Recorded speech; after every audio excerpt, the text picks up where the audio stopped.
2025નું બીજું અને અંતિમ ચંદ્રગ્રહણ છે।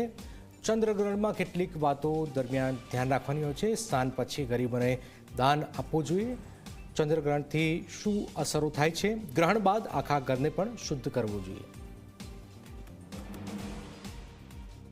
આજે ચંદ્રગ્રહણ છે, જે ચંદ્રગ્રહણ ભારતભરમાં સંપૂર્ણ દેખાવાનું છે અને રાત્રે 9:57 મુખ્ય જે ચંદ્રગ્રહણ જે છે તે લાગશે અને લગભગ 1-2 વાગ્યા સુધી એ ચાલશે।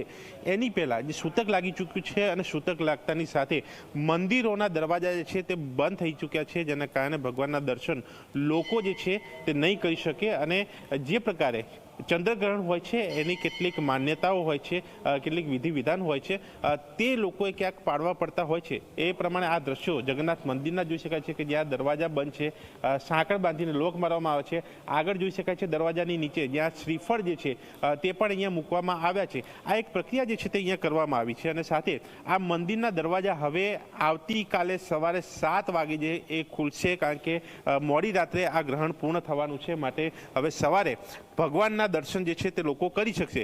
સાથે સાથે કેટલીક બાબતોનું પણ આ ચંદ્રગ્રહણ દરમિયાન ધ્યાન રાખવાનું હશે। અહીંયા જે લોકો આવ્યા છે, આજે રવિવારે એક દર્શન માટેની યાત્રા જે શહેરમાં થતી હોય છે તેમાં આ લોકો આ મંદિર ખાતે પહોંચ્યા છે। તેમની સાથે વાત કરીશું। બેન, ચંદ્રગ્રહણ વિશે તમે જાણતા હશો, એક તો આજે આવ્યા, ક્યાંક ધક્કો પણ પડ્યો તમને?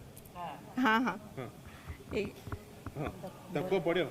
ધક્કો પડે એમ એ જાણ નહીં હતી એટલે આવી ગ્રહણ છે એમ ખબર નથી એટલે આવી ગયા બધા જોડે। ચંદ્રગ્રહણ વિશે તમે શું જાણો છો? શું ધ્યાન રાખવું જોઈએ? 4-5 કલાક પહેલા મંદિર બંધ હોય, ગ્રહણ પત્યા પછી બધું એ કરીને જ પૂજા પાઠ થાય, એટલું બધું। અચ્છા, અહીંયા બીજા મહિલા છે, તેમની સાથે વાત કરીશું। બેન, તમારું શું કહેવું છે ચંદ્રગ્રહણ વિશે? લોકોએ શું ધ્યાન રાખવું? આજે ખરેખર તો ચંદ્રગ્રહણ કેટલા વાગે લાગે? હા, એટલે મંદિરના દરવાજા અત્યારે બંધ છે, દર્શન કરવા આવી રહ્યા છે ભક્તો બધા, પણ અમને ખ્યાલ નહોતો કે અત્યારે દર્શન નહીં થાય, પણ આવ્યા એટલું તમારે બધાને આભાર।